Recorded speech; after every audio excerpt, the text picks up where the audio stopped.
sejam muito bem-vindas, bem-vindos e bem-vindes. Nós somos o Bora Escurecer, um podcast com educadoras negras, refletindo a infância e o ensino afrocentrado. Eu sou a Petita Reis. Eu sou a Aline Caruso. Eu sou a Dundara Ferreira. Nós somos o Bora Escurecer. E hoje nós temos uma convidada muito especial.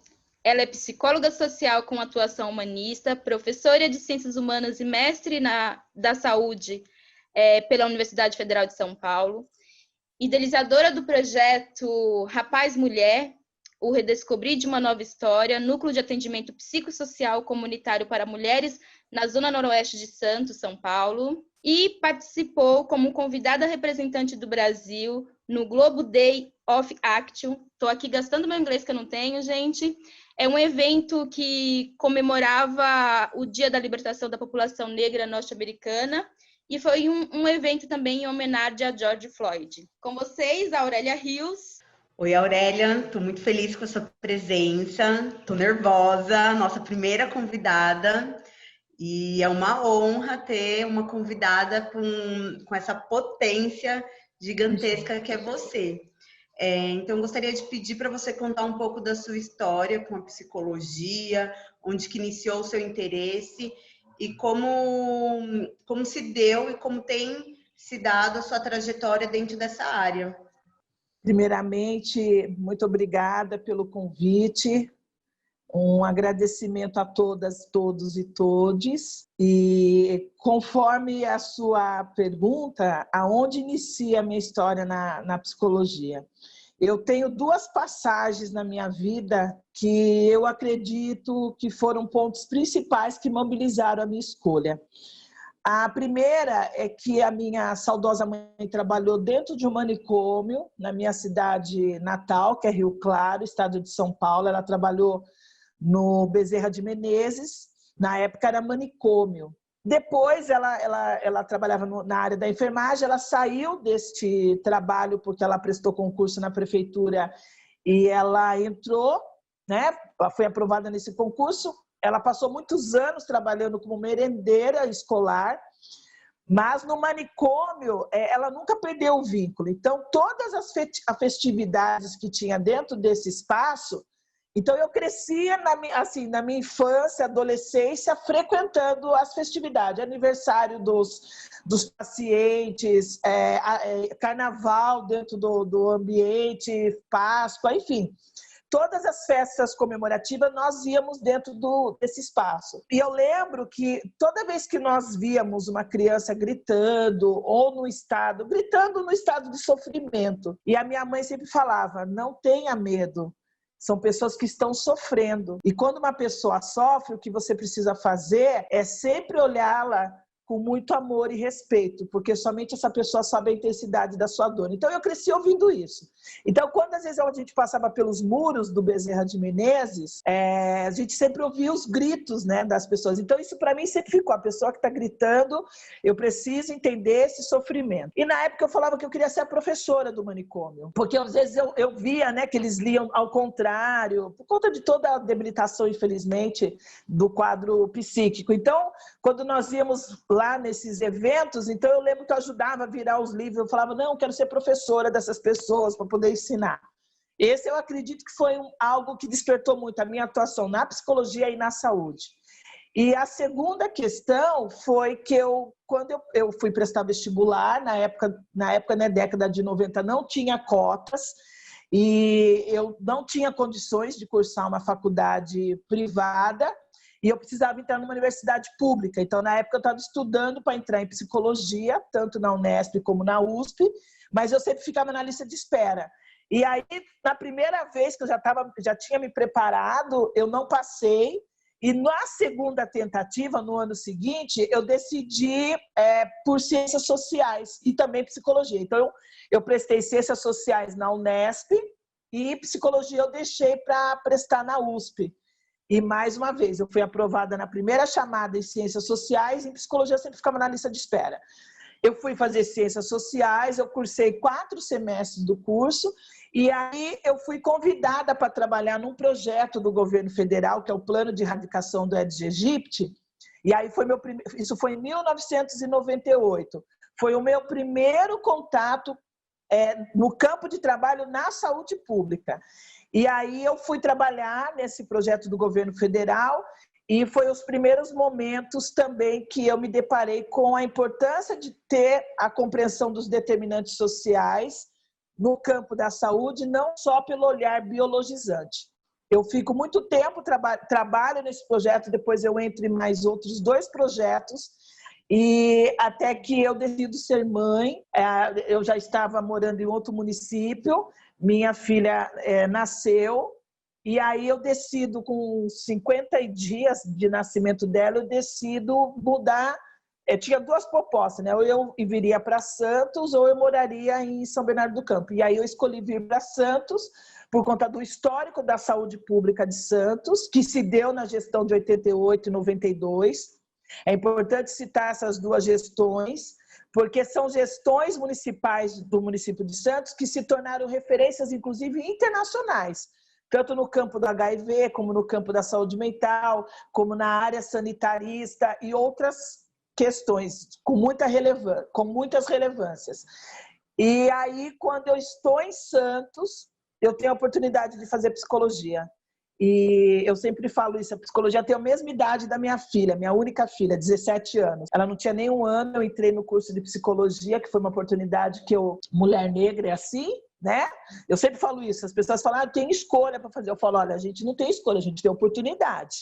E a gente tem que acessar essas oportunidades da melhor forma, e aí a gente vai causando uma série de desdobramentos, impactos, né? Não, porque vocês são resistentes, somos guerreiras. Eu sempre falo isso.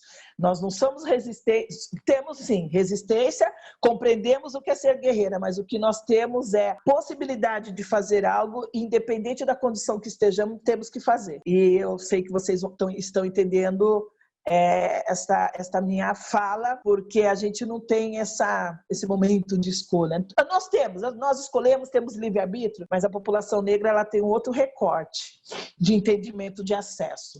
E aí eu fui fazer psicologia no meu 3º ano. Eu vou estudar sobre saúde mental, sobre a loucura, porque é algo que sempre me chamou a atenção. E aí, de novo, lá na minha infância, como que essa questão da saúde mental veio quase 30 anos depois, como ela veio novamente para a minha história de trabalho. E aí eu fui estudar sobre Anchieta, que é o antigo manicômio de Santos, e do Anchieta eu fui para o movimento da luta antimanicomial, fui atuar dentro de conselhos municipais de saúde, e aí eu percebo a importância de um cuidado à saúde mental, com olhar biopsicossocial, nos espaços que as pessoas não têm acesso a um cuidado psicológico com a qualidade que ele necessita. E aí eu vou desenvolver trabalhos nas áreas precárias do município. Então eu começo da região do centro, que é a região dos cortiços, paralelo a isso morros e palafitas. Bom, Aurélia, dentro das pesquisas que nós fizemos para o podcast 2, onde a gente abre esse tema de saúde mental da população preta, dos temas me gerou uma inquietação na minha pesquisa, que é a falta de estudos especializados dentro da demanda das pessoas pretas, né? Dentro desse recorte tão específico nas instituições de ensino, né? Nas universidades. Então, se a gente partir por essa base e desses estudos que você diz se interessar, né, na sua trajetória, como que você fez a sua pesquisa? Onde você encontrou as suas referências, as suas bibliografias de base, né? Como que foi isso para você? Nossa, boa pergunta, porque é uma pergunta que até então é o que eu sempre coloco como uma crítica reflexiva, construtiva no campo psicológico. Como eu disse para vocês, antes de fazer psicologia, eu fiz ciências sociais, então eu já venho com uma bagagem no campo sociológico, antropológico, histórico para o curso de psicologia. Eu sempre falo isso, né? Eu passei 5 anos de graduação do curso de psicologia e todo final de semana, todas as semanas, nos finais de semana eu dizia que eu ia desistir do curso. Então eu passei 5 anos dizendo, olha, não, é a última semana, eu não volto mais. E aí acontecia uma situação que me fazia refletir e eu voltava na semana seguinte para o curso. Por quê? No meu 1º, 2º ano, as disciplinas introdutórias, para começar a entrar nas disciplinas tronco, eu lembro que as minhas colegas, obviamente, né, nós nos formamos com mais de 35, acho que foram 38 pessoas, Dessas 38, não preciso dizer para vocês que apenas 5 eram da população negra. E eu lembro que conforme os professores, as professoras apresentavam as abordagens, a teoria, as pessoas elas se emocionavam, né, de chorando, de identificação. E eu não tinha essa mobilização. E isso me dava um certo desconforto, porque teve um momento que eu falei, nossa, eu devo ser uma pessoa muito fria, né? Porque não estou conseguindo entender para que tantas... Eu dizia muito isso em sala de aula. Eu não consigo compreender o porquê que vocês têm tantas emoções a partir de alguns casos, porque são casos que não dizem sobre mim. E aí os professores falavam, não, mas você tem que ter neutralidade, você está certa, você não tem que se envolver com as abordagens por conta disso, por conta da tua história. Mas no meu terceiro ano, eu tive a oportunidade, tive uma professora, uma antropóloga, que fez doutorado na USP, Paula Covo. E ela me acompanhou por muito tempo, e a gente dialogava muito sobre isso. Ela era uma mulher, é uma mulher branca, mas tinha uma compreensão do determinante social da psicologia, e foi ela que despertou em mim um pouco de acalanto para que eu não ficasse toda semana querendo desistir do curso. Então, ao invés de eu ficar de segunda a sexta sempre me questionando que eu ia desistir desse curso, eu passei somente... que eu pulei a etapa, viu? Compreensões. Mas eu passei a desistir do curso somente no final de semana por causa desse diálogo que eu tive com essa professora um dia, no corredor da faculdade, ela perguntando se eu estava gostando do curso, ela foi minha professora no primeiro ano. Aí eu falei, não, eu continuo querendo desistir. Aí ela virou para mim e falou assim, Aurélia, a hora que você conhecer a psicologia social, você vai se identificar. Porque a psicologia é um curso de pessoas brancas. Na hora eu entendi, mas eu não entendi a conceituação disso. E, de fato, por que a minha abordagem é no campo social comunitário?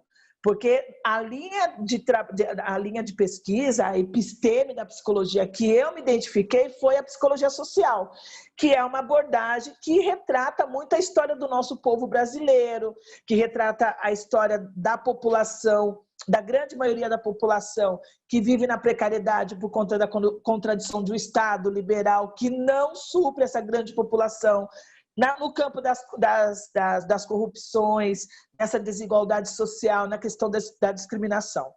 Então, eu passo a atuar no campo da psicologia social por conta disso. E, de fato, eu me encontrei, mas mesmo assim, algumas vezes eu continuava dizendo que eu ia desistir do curso. Só que por conta dessa minha vontade de desistir do curso, eu ia na biblioteca estudar outras referências que pudessem me suprir. Então, enquanto minhas colegas, a maioria estudavam a grade curricular, eu estava já além desses estudos, que foi através disso que me levou a fazer o mestrado stricto sensu, logo em seguida da finalização do meu curso, na Universidade Federal de São Paulo.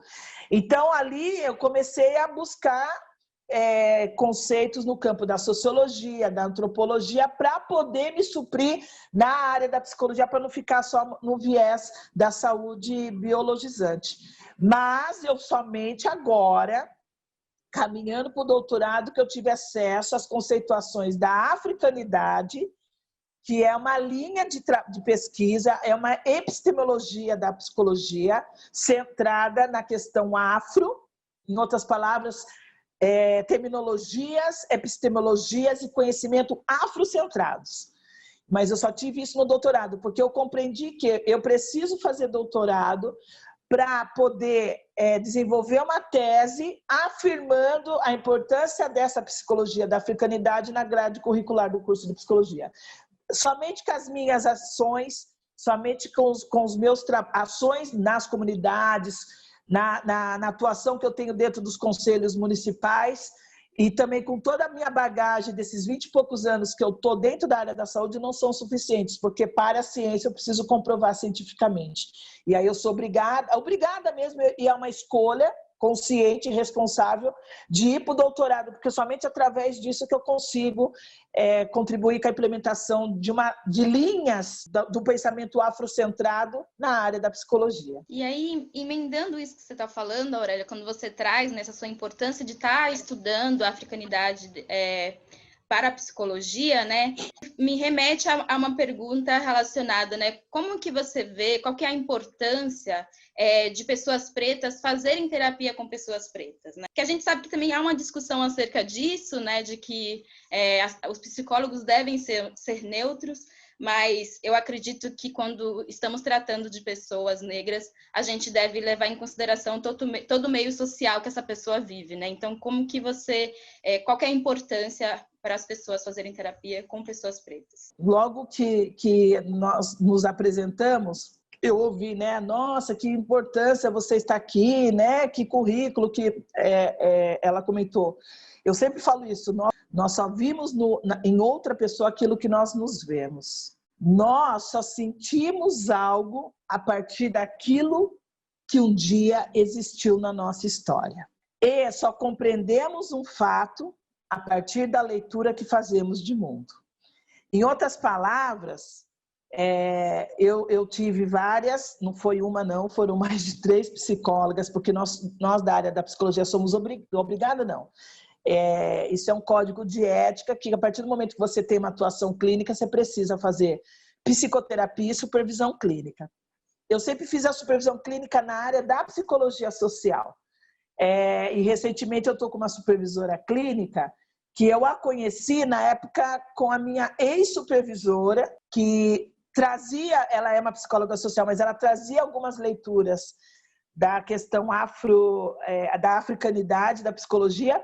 E essa moça psicóloga, também com atuação social, ela terminou o doutorado e a gente teve uma relação de amizade. Então eu sempre dizia e ela me ajudava muito nessas reflexões.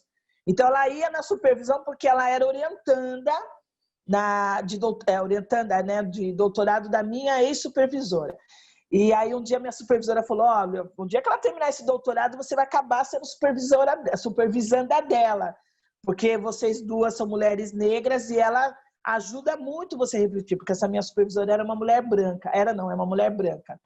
Eu só fui compreender a importância de você atuar, acolher e fazer psicoterapia com alguém da população negra, porque a nossa história é uma história travada na questão da escravatura, né? Nossos povos foram povos escravizados, foram povos torturados, violentados, violados, sequestrados. Eu sempre coloco isso.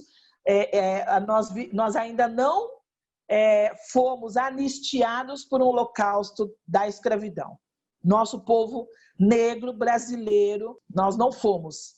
Temos aí lutas das ações afirmativas, temos lutas de algumas políticas que através do movimento negro nós conquistamos, mas ainda precisamos muito mais. E quando você faz a psicoterapia com uma pessoa negra, muitas vezes, ou melhor, todas as vezes, o seu sofrimento ele está pautado, ele está enraizado no racismo, que nós sofremos desde então. Desde o momento que nós nascemos, né? Existe uma fala de que você se torna negra, você se passa a compreender negro. Eu sempre falo isso, nós nascemos negras.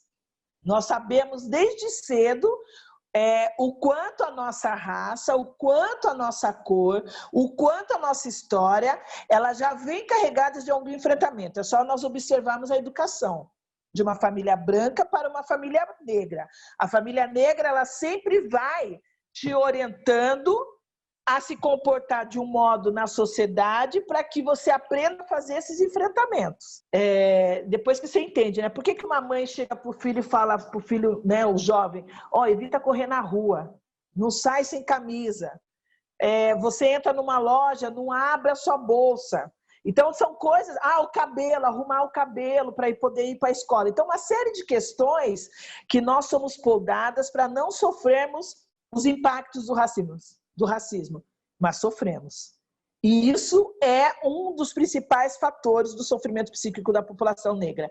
Então, uma pessoa branca, quando você menciona determinados contextos da sociedade sobre o racismo, que foi questões que eu já ouvi em algumas psicoterapias, de que eu era persecutória, ou seja, estava com mania de perseguição, que eu precisava olhar certas questões da sociedade, não somente por esse lado de eu ser uma pessoa negra, porque toda a raça é igual, né? Todo mundo é uma raça humana e nós sabemos que nós temos, sim, uma existência biológica universal enquanto uma espécie humana.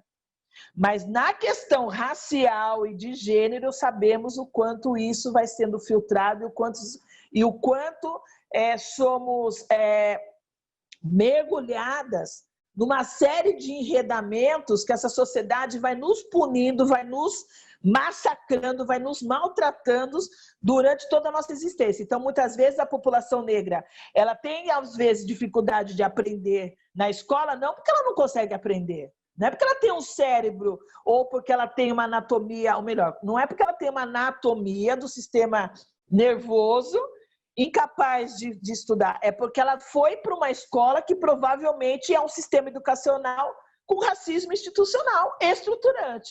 Então, essa criança, se ela está dentro da escola, ela não vê essa acolhida, ela vai ter dificuldade de aprender. E aí, consequentemente, a nossa população vai sempre estar na base da pirâmide, trabalhando em serviços, em trabalhos, né, subservientes, né, de serviçais, mas não porque a população negra não tem esforços, é uma população incompetente, uma população que não tem capacidade, é porque nós somos punidos o tempo todo por um racismo existente na sociedade que nos faz acreditar o quanto somos incapazes de estarmos em espaços de privilégio e do poder e em determinados espaços de acesso, porque esses acessos o tempo todo estão fechados. Então, o tempo todo a gente tem que ficar, eu sempre falo isso, a gente tem que estar sempre colocando o pé na porta, né? Nós sempre temos que afirmar a nossa fala, a gente sempre tem que ter posições de enfrentamento o tempo todo em situações. Aí uma vez uma psicóloga falou para mim, mas você fica o tempo todo em situações de alerta. Eu falei para ela, não é alerta, são situações de defesa. Porque eu sei, nos espaços que eu circulo, eu nunca sou a Aurélia psicóloga ou a Aurélia que estudou ciências sociais. Eu sempre sou uma mulher negra possível de agredir alguém. O meu corpo, o tempo todo, quando eu estou em determinados espaços na sociedade, é um corpo de ameaça para outra pessoa. Então, eu sempre sou vista num campo pejorativo. Por mais que você tenha toda a experiência, toda a titulação, mas qualquer espaço que você entra, você é uma mulher negra. E ser uma mulher negra, um homem negro nessa sociedade que tem a raiz do colonialismo, do machismo e do capitalismo, nós estamos o tempo todo nessa triplé que vai o tempo todo quebrando a nossa constituição psicológica a partir desse racismo existente na sociedade. Não sei se eu consegui responder aí a pergunta, porque é uma pergunta bem abrangente, né? E aí vai trazendo as informações, mas eu espero ter conseguido ajudar aí. Não, super conseguiu. E eu queria aproveitar toda essa fala que você trouxe, porque eu vivi uma situação uma vez, fazendo terapia com um homem branco, mas era dentro de uma instituição, então era o psicólogo da instituição que tinha pra gente, e foi a pior experiência da minha vida, foi assustador, foi horrível.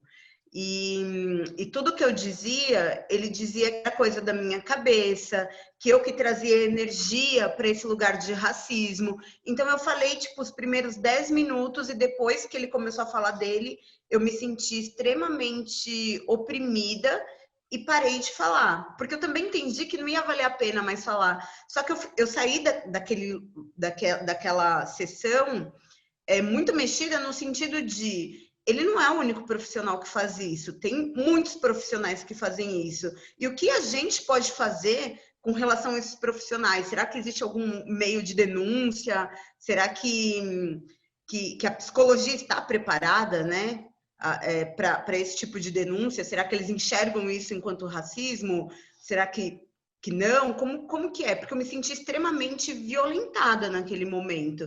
E eu tenho certeza que outras pessoas pretas passam por isso.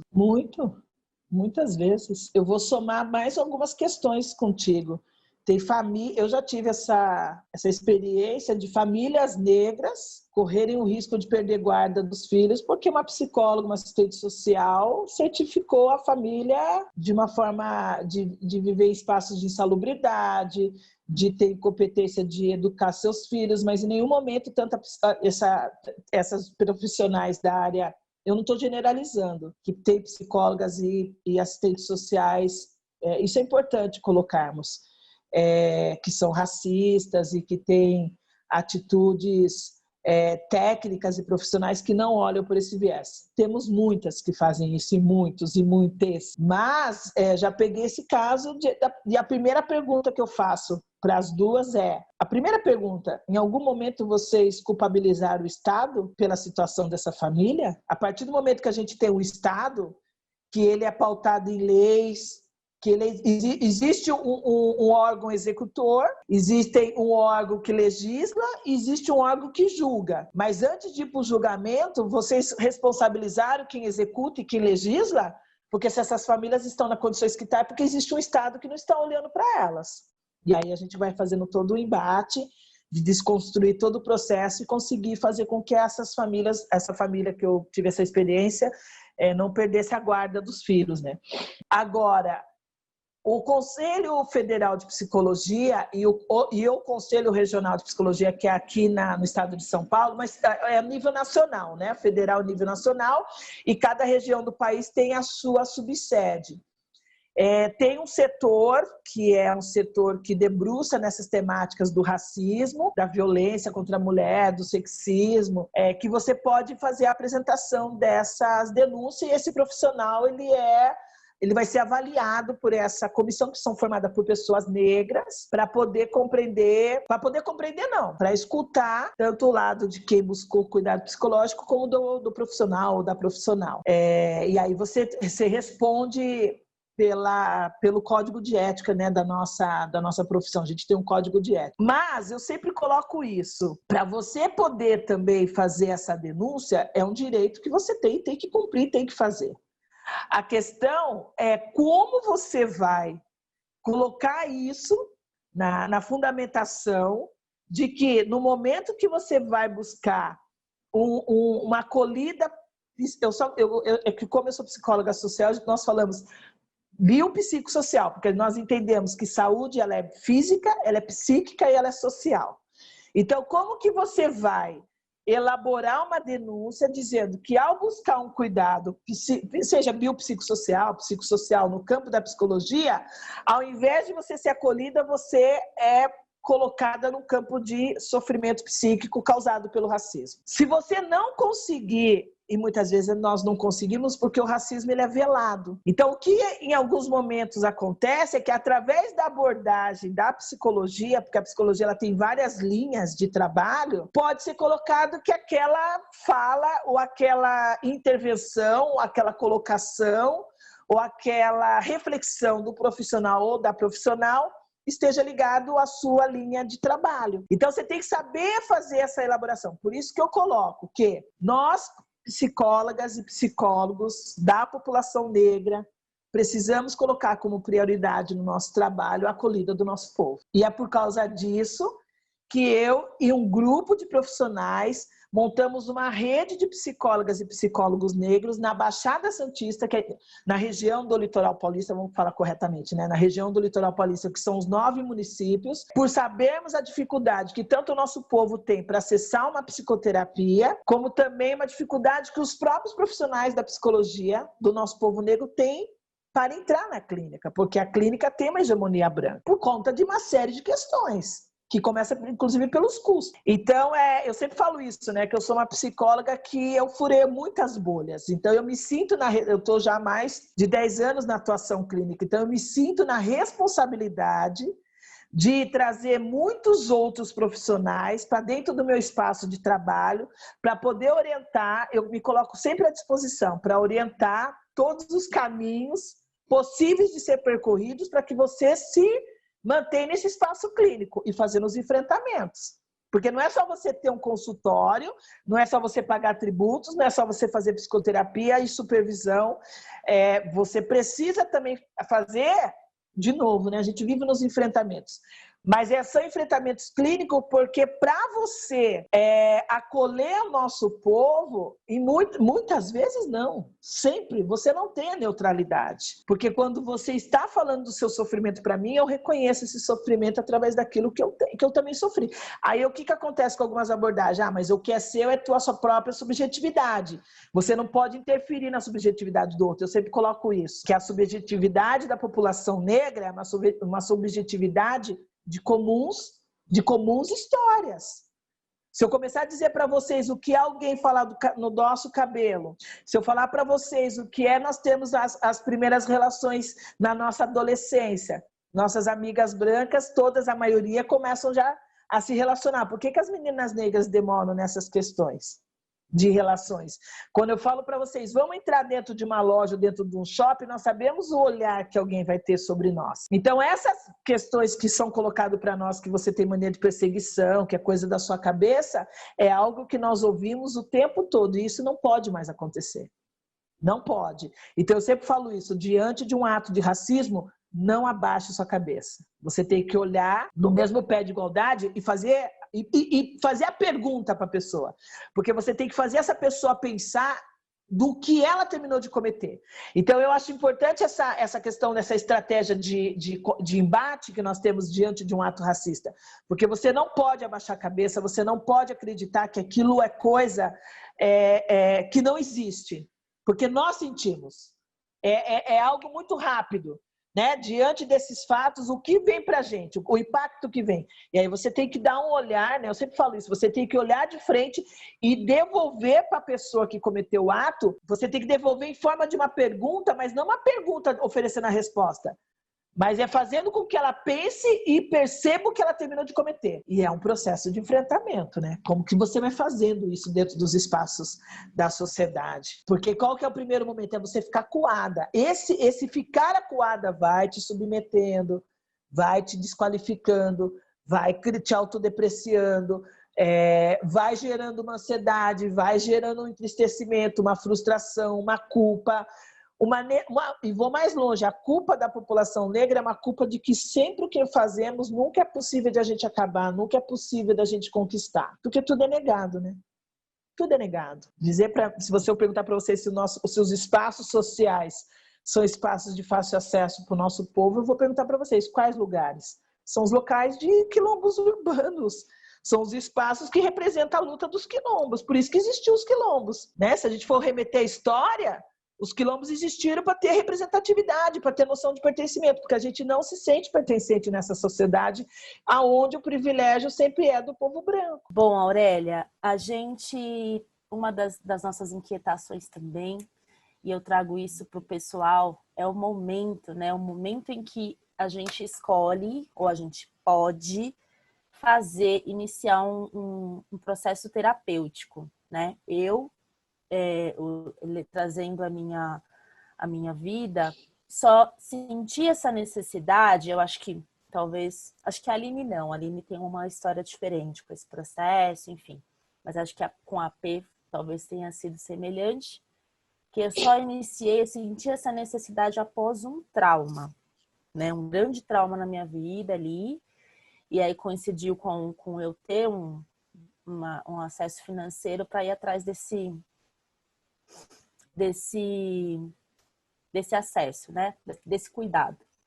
Mas, segundo a sua pesquisa, enfim, a sua relação com a psicologia, em que momento você acredita que a pessoa deve iniciar a terapia? Se ela precisa mesmo algum grande trauma para procurar ajuda, ou se isso deve ser anterior? Se você puder falar um pouquinho para a gente nesse sentido, de qual momento ideal que a pessoa preta precisa, para passar para as famílias, né, para as famílias que têm essas crianças pretas em casa e tal, e que podem ter esse acesso, né? Em que momento seria o ideal para iniciar um processo terapêutico? Então, o processo psicoterapêutico, ele está dado e ele é oferecido em quaisquer contextos e condições psicológicas. O que significa isso? Que a partir do momento que você quer compreender a tua identidade humana a partir de um determinado contexto social, histórico, econômico e cultural que você está inserida, você precisa buscar um profissional que colabore para que esse processo seja desvelado no teu tempo, no seu tempo, no seu espaço e a partir da sua história. Em outras palavras, não há necessidade de você buscar um apoio psicológico no momento que você já está numa condição de sofrimento, concreto, né? Na verdade, não é nem sofrimento concreto, no momento que você está frente a um sofrimento que você já não consegue lidar com determinadas habilidades que até então você tinha e que você passa a não conseguir ter. Então, você já está num processo de sofrimento psíquico. Eu gosto muito de dizer isso. Não existe uma doença mental. O que existe é um processo em sofrimento psíquico. Agora, como você vai orientar uma família que muitas vezes ela não está conseguindo lidar com determinadas situações e que muitas vezes essas questões não é uma problemática psíquica dela, mas é uma problemática de um fator externo que é colocado para ela e que a sua constituição psíquica não consegue lidar com isso, porque é algo externo que está interferindo. Então, você precisa de um profissional ou de uma profissional que te ajude a ter essa reflexão, esse desvelamento diante de todo esse enredamento de histórias. Porque a partir do momento que você nasce, você é um ser social. Eu sempre falo isso, nós não somos ermitãs, não vivemos em isolamento. Apesar que a gente está vivendo um isolamento social, mas é outra questão. Mas a partir do momento que você nasce, que você é inserido numa família, num bairro, numa região, num estado, num país, você já está implicado no cultuamento de uma série de regras, de virtudes e de leis e de valores, e que esses valores são dados a partir de uma sociedade construída pelo eurocentrismo. Então, o que eu sempre coloco, né? Que para mim, como profissional de psicologia, o dia que eu ouvi isso, foi algo que eu precisei, inclusive, trabalhar em psicoterapia. Eu não vou, obviamente, quebrar sigilo, né, dizer quem são as pessoas, mas um dia eu disse isso para a pessoa. Eu vou colocar essa história sempre como referência para o meu trabalho, porque foi uma jovem mulher que esteve no consultório, eu acompanhei esse processo muitos anos. Foi quando ela disse para mim, né, é uma mulher, que ela disse para mim, olha, a psicoterapia, foi no primeiro momento, assim, logo que ela chegou muito à vontade de dizer sobre o que é a psicoterapia, o que ela entendia, aí eu, quando ela começou a falar, eu pensei, ela deve ser psicóloga, eu pensei. E aí, obviamente, eu não fiz essa pergunta, né, deixei ela falar, e aí ela colocou, olha, minha bisavó fez psicoterapia, minha avó fez, minha mãe fez, eu estou fazendo. Aí eu falei para ela, então, por esse motivo que você tem essa compreensão da importância da psicoterapia. Ela falou, porque isso é muito comum na nossa família. E ela foi embora, eu não conseguia compreender o porquê que eu fiquei com desconforto nessa fala. Eu não conseguia mesmo, estou sendo muito honesta com vocês. Na psicoterapia e nem na supervisão. Aí eu fui para a supervisão, porque a supervisão também não tem que dar conta da situação, né? Quem tem que dar conta da situação é a psicoterapia. Mas eu trouxe esse desconforto também. No primeiro momento eu falei, será que eu não vou conseguir lidar? É um caso novo, eu vou precisar estudar, obviamente, mas por que esse caso veio com esse incômodo para mim? Na psicoterapia, e não foi na primeira sessão, depois do fato, foram na quarta sessão que eu compreendi que aquela fala, dentro do consultório, que eu estava...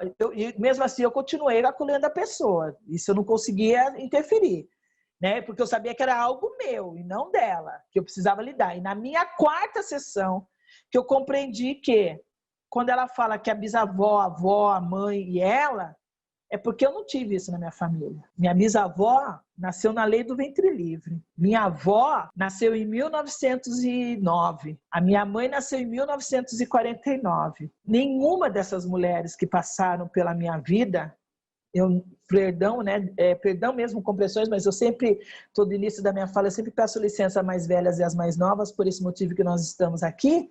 Elas não tiveram acesso à psicoterapia. E naquele momento eu compreendi o quanto a psicoterapia, mais uma vez, também é um espaço de privilégio da branquitude. Então, aí na hora eu fiquei pensando, pô, será que muitas coisas que elas passaram, se elas tivessem tido acesso a esse serviço, será que muitas questões não teriam sido melhor redirecionadas, refletidas? E eu não tive. Então, só para vocês terem uma ideia, eu estou falando de bisavó, eu estou falando de pessoas no início do século, que fazia análise. E vou mais longe, eu lembro também de um fato na minha infância, como todas nós, né? Quando nós vamos para a escola, a gente já sabe que a maioria são pessoas da população branca. E eu lembro de um fato também na minha infância, que tem aquela fase que a gente precisa fazer as reuniões de trabalho, né, na casa de alguém, enfim. E eu lembro de ter ido na casa de uma colega também de escola para fazer trabalho de equipe. E eu lembro da mãe falar para a filha, né, de se despedir, a gente ia ficar, acho que era com a avó, era com a avó dessa colega minha, e a mãe falava assim, eu estou indo para análise. E aí eu não entendia isso, aí eu até achei que a mãe tinha ido fazer clínica, exame de clínica, né? Exame de sangue, e eu lembro que eu perguntei isso para a menina, né, eu falei assim, tua mãe está indo fazer exame de sangue, esse horário, né, porque exame de sangue é em jejum. Aí ela falou assim, não, a minha mãe está indo cuidar dela, é o momento dela. Falei, sua mãe está indo cuidar de você, momento dela? Como assim? Ela tem uma... Aí foi a primeira vez que eu ouço isso, né?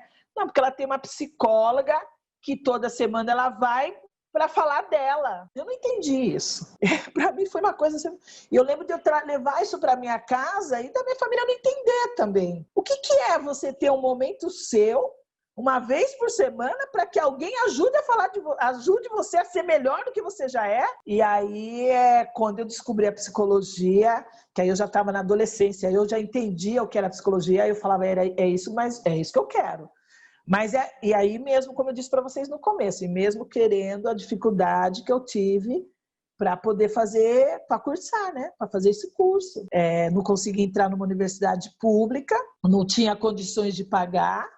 Então, só depois que eu já estava com outra profissão, eu estava lecionando, como eu disse para vocês, minha filha não tinha nem 1 ano, e eu tive uma oportunidade de fazer, eu abracei com tudo e fui, né? Mas não existe momento de trauma, você precisa... É a mesma coisa no dentista, tem pessoas que esperam ter cárie para ir no dentista. Eu sempre falo isso, quando você vai no médico, você vai porque você sente uma dor? Não, você tem que ir no médico para poder entender a sua saúde. E a psicoterapia é a mesma coisa.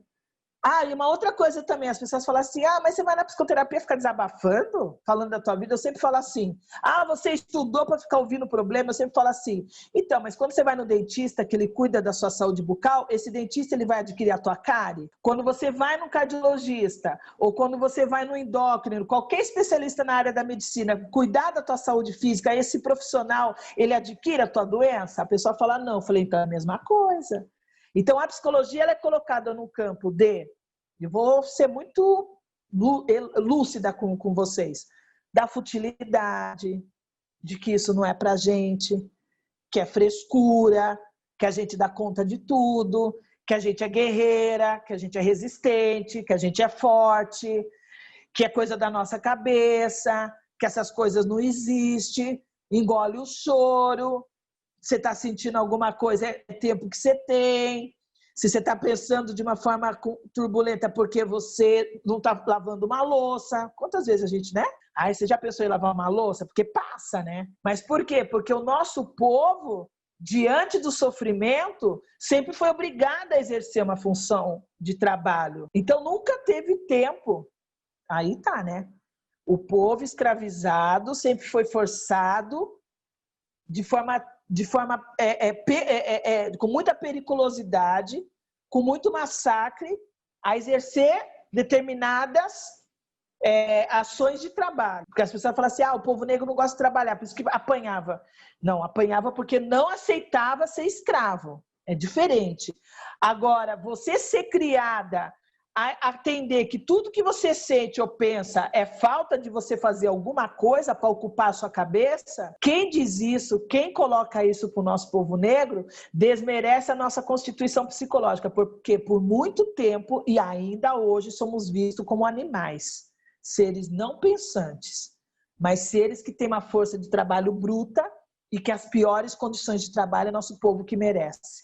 A gente tem força para isso. Sim, Aurélia, exatamente isso. E quando a gente fala, né, desse epistemicídio da população preta, a gente vai de encontro também com as questões da nossa infância, pensando da forma de representatividade mesmo, né? Se a gente for olhar que tudo que nos é apresentado é um padrão eurocentrado, né? E o fato de não termos representatividade na nossa infância, nem na nossa adolescência, e muito menos na vida adulta, né? Como que isso, de certa forma, impacta na construção da nossa psique, da nossa identidade? Como que você vê isso? De forma muito negativa, muito negativa. Eu não sei a geração de vocês, né? O que você, na nossa época ainda era rede aberta de TV, né? Eu sempre falo isso, eu sou da geração na infância que todos os heróis, obviamente, brancos, né? Super-Homem, Mulher Maravilha. Eu nasci na década de 70, Poderosa Isis. Quando nós... Olha, que esses tempos também, a gente quando começa a cada vez mais desvelar nossa identidade, a gente percebe o quanto essa branquitude, né, massacrando a nossa constituição psicológica, a nossa identidade. Eu lembro de fatos da minha infância que, para brincar como Mulher Maravilha ou como a Superpoderosa Isis, quem é da década de 70 sabe de quem eu estou falando. Eu colocava... Não era só eu. Assim, meninas negras que a gente brincava, a gente colocava uma toalha no cabelo para representar um cabelo grande e liso. Entendeu? Então, assim, aí são partes da minha história, né? Essa coisa de não ter representatividade. Você ligava a TV, o que nós tínhamos, né? Nós tínhamos o Sítio do Pica-Pau Amarelo e os Trapalhões, com toda a consideração a esses espaços, né, lúdicos. Mas eu sou uma pessoa que, assim, eu sou de uma família que tanto do lado paterno como materno, são pessoas muito críticas, sempre inseridos nos movimentos sociais, populares. Então, eu fui criada num ambiente sempre para questionar algumas questões, né? Eu, minhas irmãs e meus irmãos. A gente teve, eu falo isso, nós tivemos esse privilégio, apesar da condição econômica ser precária, mas nós tivemos... o privilégio de ter um pai, uma mãe e uma avó que nos criavam enquanto meu pai e minha mãe trabalhavam, que nos faziam o tempo todo refletir frente a algumas questões da sociedade, contraditórias, racistas e de desigualdade social, etc, etc. E aí eu lembro que quando eram os Trapalhões, me incomodava a figura do negro, do Mussu, porque ele sempre aparecia alcoolizado. Sim, exatamente. E eu não sei se vocês sabem, né? Porque o Mussu, ele é uma pessoa com formação acadêmica, ele é um sambista de raiz, um músico, um percussionista. Ele tem uma formação acadêmica, percussionista, como eu disse para vocês, sambista, instrumentista. E quando ele vai para o quadro do humor, ele faz o papel do negro alcoolizado e que fala muito errado. E aí eu lembro que algumas vezes a gente falava, nossa, o Mussu, o jeito que tá aí. Eu lembro principalmente do meu pai, que era um sambista de raiz, meu pai falava isso. Mas o Antônio Carlos, esse personagem que vocês estão falando... E aí meu pai começava, ele tem formação acadêmica, ele foi de uma Originais do Samba, um grupo de Originais do Samba. A gente tem esse vinil em casa. Eu não consigo lembrar, não sei agora se ele era advogado, enfim, não vou conseguir lembrar a formação dele. Era isso. E eu no Sítio do Pica-Pau tinha a figura da tia Anastácia, que era uma mulher negra que fazia o papel da serviçal da família, e o tio Barnabé, que era uma figura do preto velho. Mas também ela sempre era corrigida, ela falava errado. Mas eu lembro uma vez a gente também com essa coisa, nossa, mas por que, né? Que a gente, no Sítio do Pica-Pau, a tia Anastácia sempre sendo corrigida. E aí isso aí foi uma fala da minha avó. Minha avó uma vez falou assim, então, mas vocês esquecem que a tia Anastácia criou a Emília. E a Emília é a que é a polêmica, que é crítica, que mostra o tempo todo para o sítio todas as coisas erradas que acontecem. Aí a gente fica... Então a gente entendia que a narrativa, hoje eu falo isso, né? Mas que a narrativa da tia Anastácia acontecia através da Emília, porque ela não tinha voz, ela era silenciada, ela não era escutada. Mas se vocês verem, todas as situações do Sítio do Pica-Pau era de uma certa forma conduzidos pela crítica, pela atuação, pelas estratégias da Emília. Monteiro Lobato não pensou nisso. Na verdade, esse olhar, essa sabedoria da minha avó, é uma narrativa da minha avó. Monteiro Lobato não pensou em criar Emília para dar voz à tia Anastácia. É que, para minha avó, a maneira que ela tinha para dizer para nós que, apesar de ela ter essa representatividade de serviçal, ocultada, silenciada, mas existia uma outra forma de narrativas, outra forma de enfrentamento dentro daquela sociedade que era o Sítio do Pica-Pau Amarelo. Então, eu acredito que eu esteja já respondendo, mas se você nasce, não sei, acho que vocês são da geração Xuxa, né? Eu nunca gostei da Xuxa, nunca. E aí, quando foi ter uma paquita na Xuxa, era uma paquita com a simbologia de alimento, era bombom. Era isso, gente? É bombom, né? Adriana, entendeu? Então, assim... Objetificação do corpo sempre presente. Total. Sem contar que eu também sou de uma geração que eu já estou saindo da adolescência, que tem uns programas de TV, eu já não assistia mais televisão, porque eu já estava me preparando para estudar, para a faculdade, então eu também me privei de todos esses programas. Mas eu lembro de um outro programa, não vou lembrar quem era o apresentador, que as mulheres todas eram frutas e sempre nessa objetificação. Aí mulheres brancas também, né? Com essa questão da hipersexualização do corpo de forma pejorativa. E a Xuxa também. Então, assim, eu não gostava. Eu não gostava. Era uma coisa assim que eu negava. Eu lembro que eu tinha irmãs pequenas, então eu lembro que quando elas assistiam, eu sempre... A mesma coisa que minha avó fazia com a gente, né? Minha mãe, meu pai, a gente fazia com minhas irmãs menores. Para poder... Porque muitas vezes também o que elas olhavam ali, né? Fazer xuxinha, pular, mas não tinha uma representatividade nossa. E uma agressão, né? Tinha uma pessoa também com uma fantasia de animais que ela batia nessa pessoa, uma coisa... Eu nem não vou lembrar. Eu achava assim, esse programa, eu achava ele uma doença às crianças. E, de fato, né? Infelizmente, a figura representativa do show da Xuxa, além de...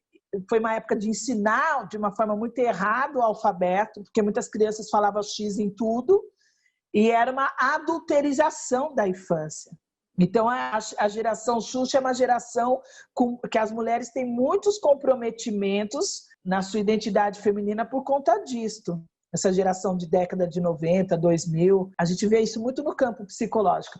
Eu não estou dizendo que a personagem Xuxa Meneghel representou isso. Eu estou dizendo que existe um sistema por trás dessa figura da mulher loira, magra, sulista, que tinha uma representatividade da rainha dos baixinhos e das baixinhas, mas aí muitas vezes eu ficava, que representatividade, que baixinho que ela está representando, né?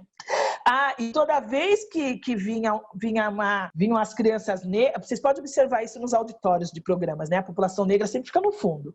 E quando essas crianças negras apareciam no programa, que era uma coisa também que já me chamava a atenção, sempre era no campo da pobreza, né? Sempre ela salvando essas crianças, dando comida, oferecendo... Ela tinha, acho que tinha mesmo, né? Uma fundação e sempre como a salvadora daquela condição branco de salvador, miséria. né? E sem responsabilizar o Estado, né? Então é isso. Mas só para finalizar, você também estava falando dessa questão de heróis, isso também eu trabalhei uma vez em terapia.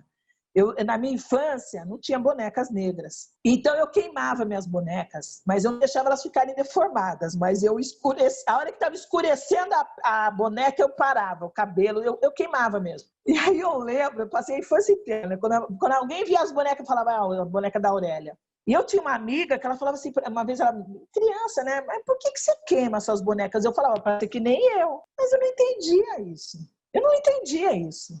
É claro que uma pessoa olhar isso vai falar, essa criança tem uma psicopatologia. Como que a criança está queimando as bonecas? E também a liberdade que minha avó, minha mãe, meu pai não me condenavam por isso. Mas eu lembro quantas bonecas que eu não ganhava, às vezes, de presente. Não era do pai e da mãe, né? Mas às vezes também era, não consigo lembrar, assim, mas eu tinha uma madrinha de batismo, que por sinal minha querida, uma das mulheres que foram pilares da minha vida, ela foi uma delas. Ela me presenteava com brinquedos e eu queimava. E aí eu só fui entender que quando eu queimava essas bonecas da minha infância, eu estava buscando a minha própria identidade. Eu fui descobrir isso na psicoterapia já adulta, com mais de 30 anos. Detalhe, eu não conseguia falar isso por muito tempo. Bom, Aurélia, nas nossas trocas, né, a gente falou muito sobre a falta de olhar dos educadores para as crianças negras, né? Então, voltando assim, direcionando mais para esses educadores, né?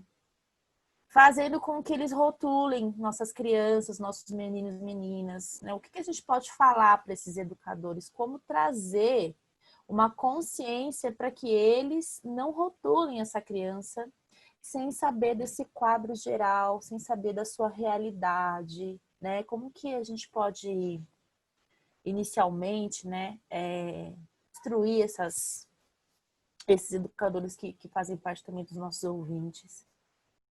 Eu sempre falo isso, a gente vive numa sociedade que o tempo todo é incessante a nossa luta, não para. A única forma das nossas crianças negras conseguirem compreender a sua própria existência é a implementação da Lei 10.639, e que atualmente é a 11.645, né, que faz a junção com a história africana com a história indígena. É uma lei, e essa lei ela existe para que a nossa história seja contada a partir dos nossos heróis e das nossas heroínas. Porque na sala de aula eu passei meu tempo todo, grande parte da nossa vida em sala de aula, ouvindo, na hora da população negra, eu só lembro da Lei Áurea. O folclore, que eu lembro do Saci, que vinha de uma forma muito pejorativa, né, da malandragem, que hoje eu falo que o Saci é uma representatividade do nosso povo negro, né, com a sabedoria, com a fluidez, com a argumentação sempre pautada de forma muito crítica, né? Não de forma malandra, pejorativa, ruim, como é colocado. Mas enquanto a lei 10.639 e agora, né, alterada pela lei 11.645, não foi implementada nas escolas públicas e privadas e universidades públicas e privadas, infelizmente nós continuaremos deteriorando, impactando de forma negativa os corpos pretos. Enquanto não, essa é a nossa luta. Esse é um dos motivos que eu vou estudar no doutorado Africanidade, porque eu acredito que através disso eu consiga oferecer nos espaços acadêmicos uma comprovação científica de que a lei 11.645 precisa ser implementada nos cursos de saúde. Posso ir mais longe? Existe a Política Nacional da Saúde Integral da População Negra. Eu atuei muito tempo dentro do Conselho Municipal de Saúde. Quando você vai nos espaços públicos da saúde, e particulares também, e você fala assim, naquele ambiente, a lei, que é essa Política Nacional da Saúde Integral da População Negra, porque nós temos uma peculiaridade, por conta da nossa história, se a pessoa tem informação, se ela sabe, se ela tem acesso a isso, de 10, 7 dizem que não sabe sobre isso. Então, como que você... aquela pergunta que vocês fizeram, né? Como a criança negra é vista como a família. Esse é um dos motivos de eu desenvolver esses trabalhos nesses espaços, onde vocês apresentaram meu currículo. Esse é um dos motivos que eu propus a estar em espaços de precariedade territoriais, porque até então, diante de toda a minha experiência profissional, eu sempre percebi que a psicologia não está nesses espaços. Como que você faz uma psicoterapia, ou melhor, como que você faz uma atuação na área da psicologia dentro de uma comunidade que não tem saneamento básico? Já me fizeram várias vezes essa pergunta. Como que você acolhe essa população que não tem saneamento básico? Aqui em Santos nós temos a maior favela de palafitas. São casas não, são barracos construídos em cima de mangue. E aí existe uma série de complicações, não só pela questão insalubre, mas por questões psicológicas dessa população. Então, essa população, vamos lá, uma mulher quando chega para mim e diz para mim, Aurélia, eu não sei o que acontece comigo, mas a minha cabeça, ela martela de uma certa forma que a única vontade que eu tenho é arrancar meu coração. Aí você fala assim, sua cabeça martela, por quê? E aí ela começa a trazer para você uma série de questões sociais que a faz adoecer diante de uma não possibilidade de existência, porque a única forma que ela tem para continuar existindo não é nem viver, é sobreviver. E como que você acolhe isso? Né? Então, como que você acolhe uma pessoa neste espaço, compreender a sua narrativa, a sua vivência de forma protagonista, porque apesar de ela morar naquelas condições, mas no momento que ela descobre que ela é vítima de um Estado que a negligencia, ela começa a fazer outros enfrentamentos. Então eu sempre falo isso, que quando a gente tem a oportunidade de trabalhar junto com lideranças comunitárias, que a grande maioria são mulheres negras, bem colocado, você começa a compreender que dentro daquela comunidade, apesar da precariedade socioeconômica, mas existe uma série de vivências riquíssimas de cultura, de arte, de sabedoria, de crendices, que se você tiver uma escuta frente a isso, você colabora porque aquela pessoa passa a se transformar. E ela se transforma a partir do momento que ela se percebe produtora não. Ela se percebe criando e se recriando diante daquele espaço que a condena o tempo todo pela sua própria existência. Em outras palavras, ela é culpabilizada, ela é corresponsável por viver na palafita porque ela quer. Quando ela descobre que existe uma lei, existe um Estado que não favorece a sua qualidade de vida, ela se rebela. Esse é o papel da psicologia social comunitária. E dentro desses espaços fazer com que a pessoa se perceba protagonista daquela história, apesar daquela precariedade, culpabilizando e responsabilizando o Estado. E aí você contribui para que essa pessoa comece a participar do quê? Dos conselhos locais, que são espaços que tem dentro das unidades básicas de saúde, que é onde você leva para dentro do espaço público a problemática do território. Essa pessoa passa a frequentar os conselhos municipais, os Ns, né? De todas as políticas públicas, educação, saúde, assistência social, esporte. Essa pessoa passa a entender o papel dela como liderança, que não é só ficar na frente falando, mas o que ela acaba orquestrando dentro dessa comunidade, porque na maioria das vezes são pessoas altruístas, generosas, que têm amor o tempo todo à sua comunidade e às pessoas. Então, é nesse contexto. E aí tem pessoas que colocam assim, mas aí você vai lá no meio da favela falar sobre isso? Eu sempre coloco isso, eu vou onde o território me pede para estar. Né? E eu já tive várias experiências de poder sentar no meio de uma viela, viela que eu digo não nas travessias, né? Que a gente fala praças no meio de favelas, né? Mas são espaços que vai ter ligando um barraco ao outro. Se você para na casa de uma, quando você senta, você tem 5, 10 pessoas. E aí você faz uma roda de conversa. Mas isso tudo é muito estudado, né? Você tem que ter uma preparação, e aí uma preparação profissional, clínica, porque naquele momento que você está em roda e as pessoas verbalizando e narrando, você tem que ter a compreensão de que em algum momento alguém vai desencadear alguma coisa e como que você vai dar acolhida, como que você vai dar o seu feedback e como que você vai fechar essa roda. Você abre não. A roda te possibilita abrir, como ela também te possibilita fechar. Então, a psicologia comunitária, eu sempre falo isso, que ela é uma estratégia de gestão de determinados corpos que, se não fosse por ela, seriam inexistentes. Mas já são, né? Existe o genocídio, existe a violência, existe... É que eu pego esses casos, né, de mulheres que perdem seus filhos assassinados, mulheres que são violentadas de todas as formas, e já são, né? Mas eu falo que é uma estratégia possível de transformação. Eu sou suspeita porque eu faço isso há muitos anos e eu trago gente, viu? E aí eu vou para as universidades. Aí eu tenho também a oportunidade de lecionar em algumas disciplinas. Eu sou convidada em algumas faculdades que têm o curso de psicologia para falar sobre esse meu trabalho. E aí, é claro, né? Eu vou e mostro o encantamento do trabalho. Tem o bônus, tem o ônus e bônus o tempo todo. Mas a minha ideia é sempre fazer com que os próximos profissionais da área venham com a gente trabalhar, né?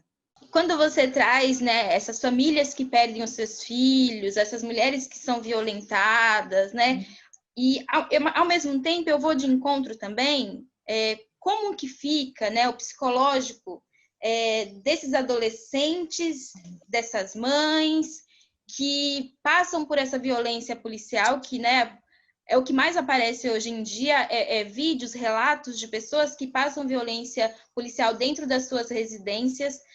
Como que essas pessoas lidam, né, depois com isso, com esse trauma, né, porque a partir do momento que a polícia, né, invade as suas casas, como que esses familiares ficam?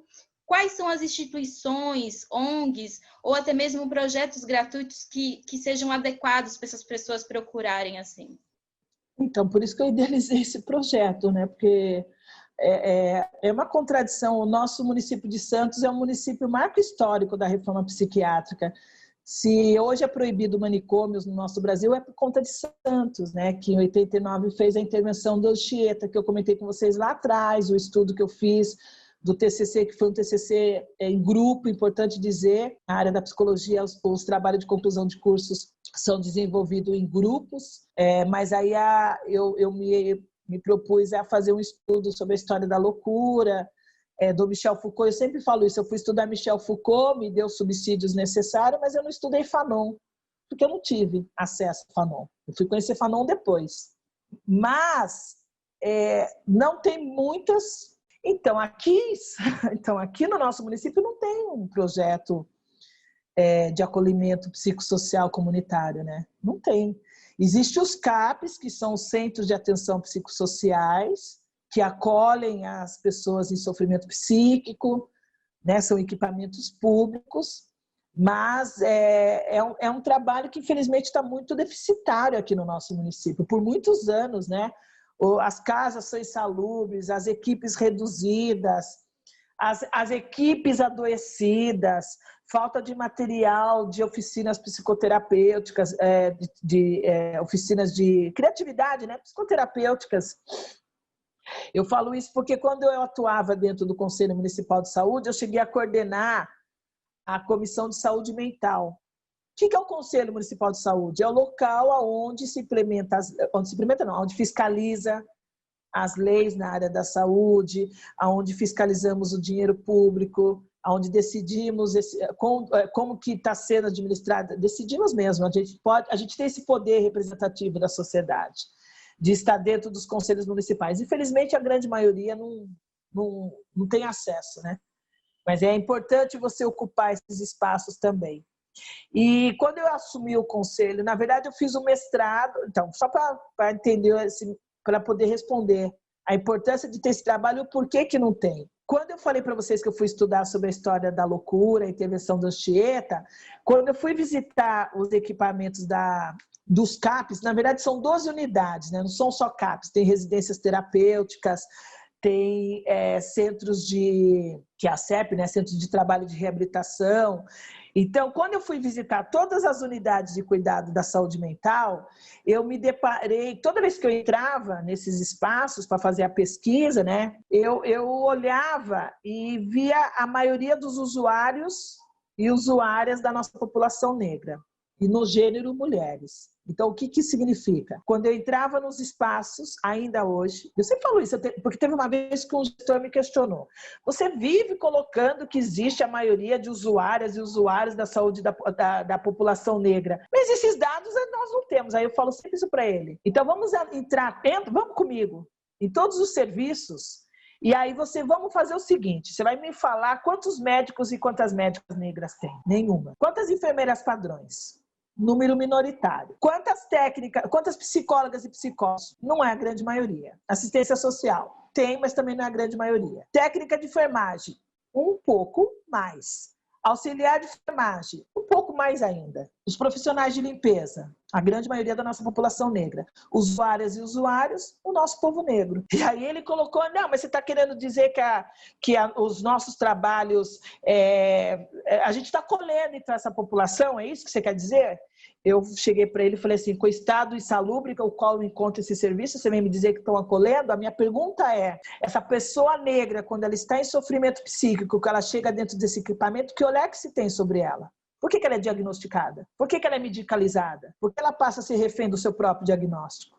E por que a maioria são mulheres negras? E aí a gente começa a fazer esses questionamentos. Quando eu me deparei com isso, e aí eu vou para o movimento da luta antimanicomial também trazendo esse recorte racial, porque existe uma reforma psiquiátrica, existe uma luta de implementação de cuidado psicossocial, e cadê o contexto? O que está acontecendo? O nosso povo é um povo adoecido? Qual o olhar que isso se dá? E aí, como eu percebi que eu não estava conseguindo, e aí é uma questão idealizada mesmo, né? Eu sempre falo isso, né? A população negra, nós somos pessoas maravilhosas. Eu sempre falo isso, aquele lema amor ao próximo é nós que temos. A população negra é a população que tem uma generosidade, um altruísmo. A nossa dor sempre é uma dor coletiva. E tudo que fazemos com raça, fazemos com cor, com coragem, porque a gente acredita que podemos fazer da melhor forma, porque a gente vai estar contribuindo para que o outro não sofra tanto quanto. Por isso que a população negra tudo se faz em roda. População negra, quando você bate na casa de uma pessoa para comer algo, você pode ter certeza que tem comida para todo mundo, mesmo não tendo. É algo que eu vejo isso na comunidade, eu vejo isso na minha própria história. Você vai nas casas de axé, não importa o horário, mas na hora que você bate na casa de axé, você tem comida ali também. E você tem um espaço que te acolhe da melhor forma, de igual para igual. Para a população negra não existe o certo e errado, existe o certo. Para a população negra não existe a competitividade, quem é melhor que quem. Porque é o seguinte, se a Petita brilha, ela vai brilhar muitas outras mulheres, como cada uma de vocês, como eu. Então, eu poderia ficar no meu conforto. E eu sempre falo isso, que conforto! Uma vez para ele falar isso, mas você já está com uma estrutura, por que você está? Eu falei, que conforto! Porque eu sei que a hora que eu deito, eu sei que tem meu povo precisando de mim e outras coisas. Então a gente, quando brilha, a gente brilha a vida de muitas outras pessoas. Por isso que a gente não para. Olha vocês, né? Sábado de manhã aqui, a gente com essas falas, é porque a gente acredita nisso. E pode ter certeza que todas e todos e todes vencem. Quando a gente se empenha nisso, é difícil. Eu sempre coloco isso. Não é fácil. Não é fácil estudar, não é fácil terminar uma faculdade, não é fácil entrar no mercado de trabalho, não é fácil se manter e não é fácil. E quando você vence tudo isso, não é fácil se afirmar nesse processo, porque você precisa ficar se afirmando o tempo todo. Outra questão. As pesquisas, os trabalhos de conclusão de curso, as dissertações de mestrado, as teses de doutorado da população negra, sempre são projetos que se transformam, né, em dissertações, em teses, com relevância social. Não tem um projeto do povo negro que, ao você pesquisar, você devolve para a sociedade. Foi o que eu fiz. Tanto o meu TCC quanto a minha dissertação de mestrado é uma relevância social. A partir daí que eu vou para as comunidades e eu vou escutando. Eu quero escutar essa comunidade. E aí, a partir do adoecimento psíquico, a ideia é implementar um serviço intersecretarial, ou seja, com todos os saberes, intersetorial, não, interdisciplinar. A ideia é que todos os possíveis saberes na área da cultura, da saúde, da educação, da assistência social estejam integrados enquanto rede de apoio conjugada, construída o tempo todo e somando esforços com aquela comunidade. Aí você consegue sim contribuir com as transformações de quais corpos? Corpos que vivem, aí eu escrevi isso, em constante folclorização, corpos que são colocados o tempo todo num desprezo, corpos que sofrem todas as perseguições, e aí vem a sua pergunta, como lidar com essas mulheres negras que têm seus filhos o tempo todo assassinados, corpos que são constituídos numa parcela de empobrecimento econômico e social o tempo todo, e ao mesmo tempo, corpos que estão em fatores de exclusão que não são corresponsáveis por isso, mas por um Estado que os negligencia. E aí, toda vez as narrativas que vêm para mim não é só da mãe que sabe que corre o risco de perder seu filho, ou não é só do jovem que não tem uma expectativa nem perspectiva de vida, mas todas as narrativas elas vêm numa possibilidade de uma morte precoce. Em outras palavras, toda vez que eu ouço essas narrativas, são pessoas que me trazem a possibilidade de morrer muito cedo, porque a sua condição não possibilita que ela tenha um sonho a ser realizado. Por isso que o último projeto que eu desempenho, que é o Repaz Mulher, o redescobrir de uma história, que eu me inspirei na história de uma pessoa que eu acolhi porque seu filho cometeu suicídio na favela. E a partir dessa história dessa mulher, eu escrevo esse projeto e passo a acolher outras mulheres para que esses fatos não aconteçam. E eu falo isso, que é o tempo todo redescobrir de uma nova história, porque a história que é dada é uma história de valores de esperança de vida, que infelizmente não são para todos. E aí a gente tem que estar dando essa possibilidade. Eu sempre falo isso, né? Todo ser humano, não importa a maneira que você chega para um psicólogo ou para uma psicóloga, mas você pode ter certeza que você tem o mínimo de uma chama. E que se você tiver uma acolhida permeada de amor, desprovida de qualquer preconceito, de qualquer valor, é lindo quando a gente vê essa chama se acendendo. Aí você percebe que você atingiu o seu objetivo. Então, quando eu vejo essas mulheres fazendo hoje o EJA, voltando a estudar, entrando em mercados de trabalho, seus filhos entrando em universidade. Eu tive a oportunidade de receber uma notícia semana passada que uma das meninas, eu que era criança, né, quando eu comecei, ela vai prestar agora psicologia. Eu fiquei feliz, né, porque é uma pessoa que eu conheci no meio de uma favela e que você vê toda a transformação, mas não é o trabalho da Aurélia.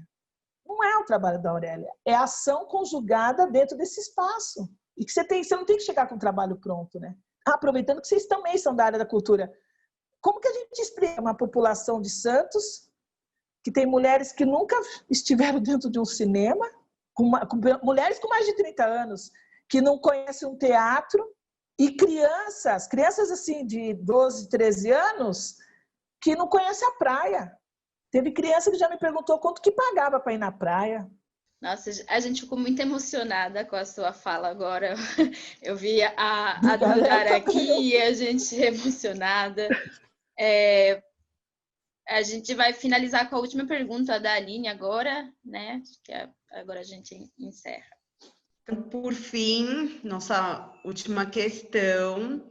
E quando eu penso em trazer essa pergunta, é num quesito muito pessoal também, muito particular, que seria um conselho para os pais que possuem filhos pretos, tanto os pais que são pretos e quanto os pais que são brancos, que ou tiveram um relacionamento interracial, ou adotaram, ou inseminaram, enfim.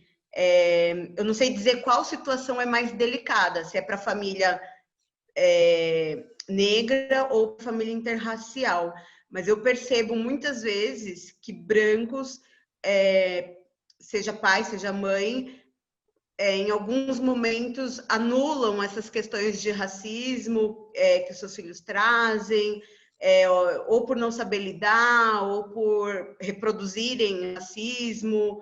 E conforme a gente foi tendo a nossa conversa, minha mãe, que é uma mulher branca, sentou aqui do meu lado, ela está aqui, te ouvindo.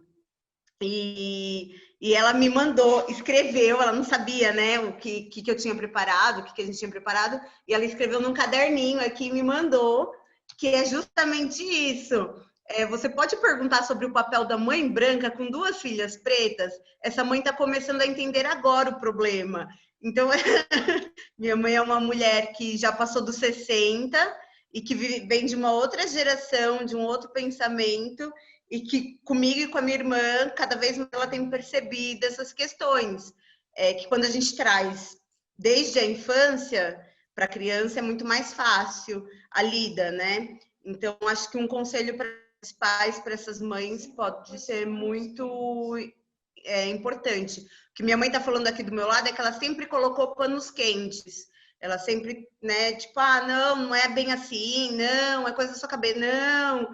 E não é, né? É isso, não era coisa da cabeça. Então, acho que um conselho para os pais pode ser assim, de uma forma muito valiosa.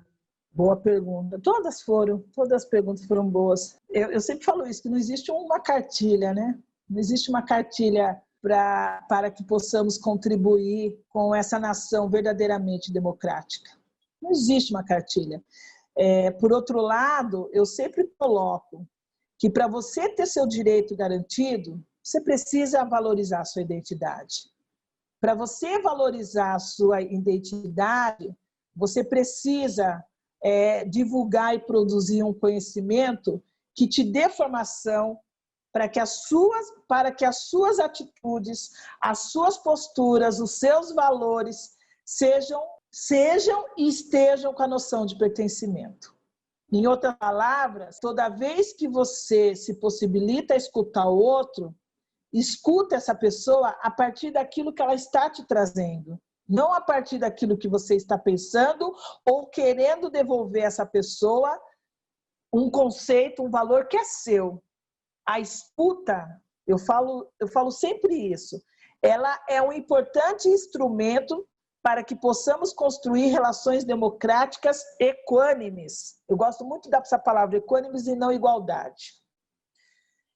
A partir do momento que você ouve, sem devolver para a pessoa algo que você acredita que seja melhor para ela, você a está ocultando de uma possibilidade de ela repensar a sua própria história, a sua própria verdade. Não é só o pensar, mas é o repensar frente a qualquer situação que você traga para sua mãe.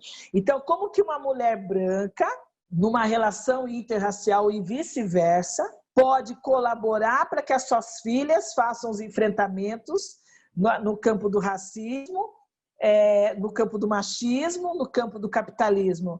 Essa primeira coisa, ela tem que se reconhecer como mulher. Gênero. A partir do momento que você se reconhece como mulher frente a isso, você já está fazendo o enfrentamento do machismo. E a partir do momento que você faz o enfrentamento do machismo, se você faz o recorte racial, você faz o enfrentamento do racismo. E você possibilitando com que essas filhas sejam cada vez mais, não é só sua mãe, mas todas as mulheres e homens que que precisam educar a sua prole para fazer os enfrentamentos necessários. Você precisa fazer com que essa pessoa compreenda a sua presença no possível processo de entendimento da sua história, reconhecendo que a sua dor é travada a partir de uma sociedade que foi construída por violências, por torturas, por assassinatos, por corrupções, sobretudo pela invasão do nosso território. Eu sempre falo isso. Nossa América do Sul, trazendo para o contexto Brasil, não foi descoberto, foi invadido. Então, a partir do momento que esse território foi invadido para ser explorado, todos os corpos são explorados. Todas as matérias-primas são exploradas. Por isso que, às vezes, você ouve, né, tem pessoas que, quando fazem viagens fora do país, vão para a Europa, porque que lindo a Inglaterra, o ouro da Inglaterra, porque é Portugal, Espanha, Holanda, tudo é maravilhoso, tudo é muito organizado, tudo limpo. Eu sempre falo assim, mas a matéria-prima para poder embelezar esses espaços veio de onde? Aí tem gente que fala, mas o que você está falando? Estou falando do nosso território. Esse país que você está dizendo que ele é lindo, ele é ordenado, ele é civilizado, ele só é dessa forma porque ele explorou colônias. Por isso. Então, você tem que fazer com que a pessoa se perceba na sua história. E é uma história contada por nós. O tempo todo. E isso não pode parar. Então, a partir do momento que você desconstrói um pensamento eurocêntrico que faz com que você se desperceba num processo de racismo, de preconceito, de discriminação e violência, você pode ter certeza que enquanto você permitir o silenciamento dessas pessoas, essas pessoas continuarão não existindo, porque a população negra é um povo que não pode existir diante dessa sociedade capitalista, racista, machista, sexista, etc, etc. A gente só faz enfrentamento quando a gente tem informação, quando tem informação, cada vez mais elas se concretizam. Se concretizando vira conhecimento. A hora que a gente tem conhecimento, por isso que de novo eu clamo pela minha ancestralidade, porque eu fui educada da seguinte forma, com muito orgulho. Se vocês não quiserem limpar chão, vai estudar. Mas se tiver que limpar chão, limpe o melhor chão para não precisar limpar de novo. Mas se tiver que estudar, estude. Porque é através do estudo que você vai abrir muitas portas, não só para você, mas para todos que estão na sua volta, principalmente o nosso povo. É isso. Então, quanto mais conhecimento você oferece para uma criança, só que para você oferecer esse conhecimento, você tem que estar também disposta, né? Porque quando a gente aprende, a gente começa a rasgar algo dentro de nós. E quando rasga, sangra. Porque toda transformação é dolorida. É mais fácil dizer que não existe. é mais fácil colocar um véuzinho, é mais fácil dizer deixa para lá, porque é muito exaustivo você fazer esse enfrentamento, e é um enfrentamento diário, ele não para, o tempo todo, o tempo todo. Aurélia, esse encontro de hoje, assim, para mim, foi uma baita aula. Agradeço muito a você de se disponibilizar, a Petita, por fazer essa ponte, né? Porque, enfim, muitas coisas me atravessaram de uma maneira muito verdadeira, muito, muito, muito emocionante também. Algumas das suas respostas me trouxeram outras perguntas, outras vontades de se aprofundar, mas nós sabemos do nosso tempo, né? Desse formato aqui que escolhemos para poder trazer essas informações. Mas é isso, só agradecer e desejar muito sucesso para todos os projetos que você ainda tem por encabeçar e por trocar com todas as pessoas que estão à sua volta, que são privilegiadas. E é isso. Muito obrigada. E é isso. É até difícil se localizar no que falar. Foi uma aula, foi tipo, tudo que eu não vi na faculdade de pedagogia, eu vi hoje com você. E foi maravilhoso. Tanto para minha construção pessoal, logo no comecinho, na segunda pergunta, eu já estava chorando. Então teve hora que eu abaixei a cabeça por conta da dor de cabeça, e teve hora que eu abaixei a cabeça porque era choro mesmo. Foi um misto. Mexeu muito, reverbera muito, e eu sou muito grata por ter mulheres como você, que inspiram a gente e que me traz esse lugar de tipo, é possível, né? Às vezes a gente está desesperançosa, às vezes a gente acha que não vai mais fluir, que não adianta mais lutar, que já, sabe, já foi. E aí, quando eu te vejo, eu vejo uma força do tamanho do universo e me faz querer não desistir, querer caminhar, querer continuar no caminho. Então, eu só tenho a te agradecer. Muito, muito, muito obrigada. E espero te ver por aqui mais vezes. Tenho certeza que toda vez que você vier falar, vai ser uma puta de uma aula, e a vontade que dá é ficar com vocês assim 3 dias te ouvindo, e não só 1 horinha, 1h30. Obrigada, viu? Nossa, mas isso só é possível por causa de vocês, né? Eu sempre falo isso. Lembrando que eu falei no começo, a gente só olha aquilo que temos dentro de nós. Então, o que vocês estão falando pode ter certeza que é um reflexo de vocês. Porque, de repente, o que eu estou falando não podia, de repente, nem atingiria, né? É recíproco, é recíproco.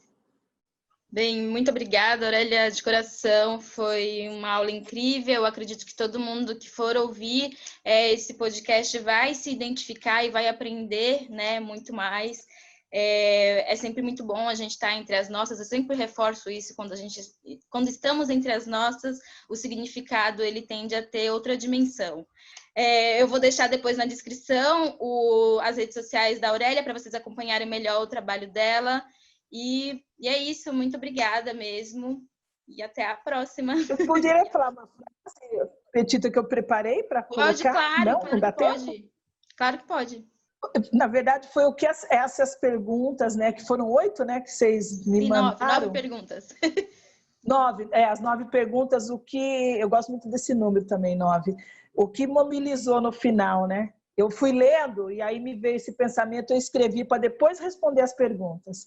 E esse pensamento é o seguinte: cada sonho realizado no contexto das relações étnico-raciais é tão pouco, mas ao adquiri-los, conseguimos construir e desconstruir todo e qualquer tipo de mito, porque a nossa principal força é aquela que surge na dificuldade de se articular diante de outras dificuldades, porque o nosso brilho só é possível a partir da verdadeira história do nosso povo brasileiro. Muito obrigada. Obrigada, Aurélia. Maravilhosa. Muito obrigada, Aurélia. Somos. Beijos, muito obrigada, valeu mesmo. Beijo. E para finalizar esse episódio, que foi super emocionante, a gente ficou muito emocionada, uma das dicas de hoje eu vou indicar um curta-metragem chamado Um Dia de Jerusa, que é da cineasta Viviane Ferreira e que traz um pouco da solidão da mulher negra. Então, é um curta muito sensível, é delicado, mas é muito necessário. E ele está disponível na Senhora Youtuber aí. E é isso. Assista Um Dia de Jerusa, da Viviane Ferreira. E quem quiser me seguir nas redes sociais é @petita_reis. Arrasou, Pê. Bom, a minha Bora Escurecer de hoje não vai ser uma leitura, vai ser mais relacionada ao cuidado da sua saúde mental. Para a galerinha de São Paulo e região de ABC, enfim, que tem fácil acesso a São Paulo, eu indico o coletivo feminista Sexualidade e Saúde.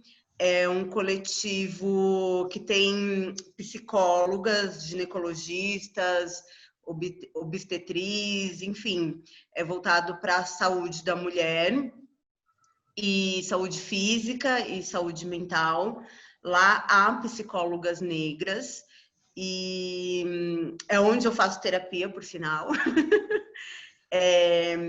E o mais interessante é que não existe um preço fixo à terapia. Então, você, na sua primeira consulta com a psicóloga que você decidir fazer, vocês vão alinhar um valor que cabe ao seu bolso para que você continue esse processo de terapia, para que não seja, né, uma única consulta isolada. Então, a minha indicação hoje é o coletivo feminista Sexualidade e Saúde, e no Facebook tem um grupo chamado Afroterapeutas. Você consegue entrar nesse grupo e lá é só psicólogos pretos e pretas, e tem a hashtag no Instagram. Então, você também consegue dar uma olhadinha. Então, em geral, cuide da sua saúde mental. Não acredite nesse discurso do patriarcado que lavar uma louça vai resolver sua vida. Não, você precisa olhar para si, e você tem o direito de olhar para si. E quem quiser me seguir no Instagram é Aline Caruso, @AlineCaruso, e Aline é com 2 L's. A minha indicação dessa semana é um filme documentário escrito pela Ava DuVernay, o 13ª Emenda, que é bastante famoso, onde esse filme, que é bem pautado no que a nossa convidada fala, uma espécie de projeto do Estado em sempre colocar a população negra numa situação de subserviência, né, de vulnerabilidade, e ela vai destrinchando, né, a diretora vai destrinchando e mostrando de diversas formas como isso foi arquitetado pelo governo e pela população que é conivente com essa situação, né? E a gente consegue fazer essas relações aqui com o nosso país também. Então, essa é a minha dica, 13ª Emenda. Bem, é isso. Estamos finalizando aqui mais um episódio. Quem quiser seguir as nossas redes sociais é @Bora Escurecer. E até o próximo episódio. Um beijo. Tchau, tchau. Bora escurecer. Bora escurecer.